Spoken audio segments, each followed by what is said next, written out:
If you've never met my wife, Lily, let me paint you a picture. She's calm, kind, and gentle, unless you cross her on something she knows she's right about. And when she's right, well, you'd better brace yourself because she doesn't back down an inch. A few years ago, we bought a beautiful lakeside property inside a fancy private resort community. We'd saved for decades, we both served in the Air Force. Then I retired early and Lily stayed on. She climbed the ranks quietly until she became one of the highest-ranking officers at the nearby base. But to our neighbors, she's just Lily, the polite lady who plants flowers by the dock and bakes cookies for the mailman. Unfortunately, we live near Karen. Every neighborhood's got one. She's the president of the HOA, the type who thinks the world revolves around her clipboard and that her word is law. She's always barking about grass heights and boat stickers. But her new obsession was our lake dock. See, our deed includes exclusive rights to a small stretch of the resort's private lake. Lily loves to paddleboard at dawn. It's her peace before tackling the madness of her command job. Last month, Karen decided that Lily's unauthorized paddleboarding was disrupting the community standard. One Sunday at sunrise, Lily was out on the water when Karen marched right down our dock in her pink robe and flip-flops, screaming that she was trespassing on community property. Lily calmly told her to check the deed.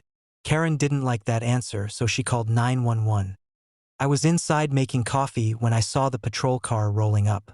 Karen was practically vibrating with self-righteous energy as she waved the deputy toward the lake.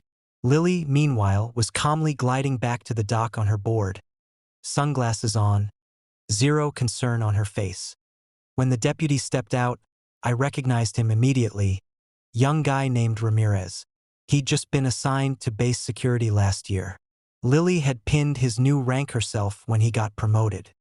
Ramirez took one look at Lily, snapped to attention, and saluted so sharply I could hear his wrist pop. "Ma'am, good morning," he barked, loud enough for Karen to jump.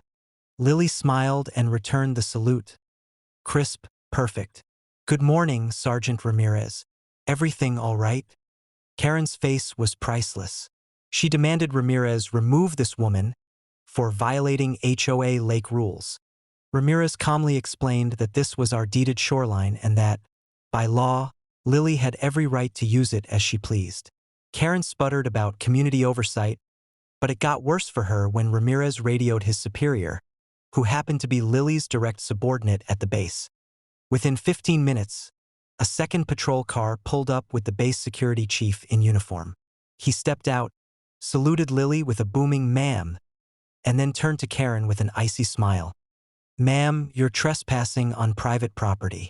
I'd recommend you return to HOA grounds immediately before we file a report for harassment." Karen's mouth opened and closed like a fish. She tried to protest, but Lily just stepped onto the dock, calmly unstrapped her paddleboard, and told Karen she was welcome to read the deed at the county office if she had questions. Then she thanked the officers, who both saluted her again. Protocol for addressing a superior officer, and watched Karen stomp away in silent defeat. Now, every sunrise, Lily paddleboards in complete peace.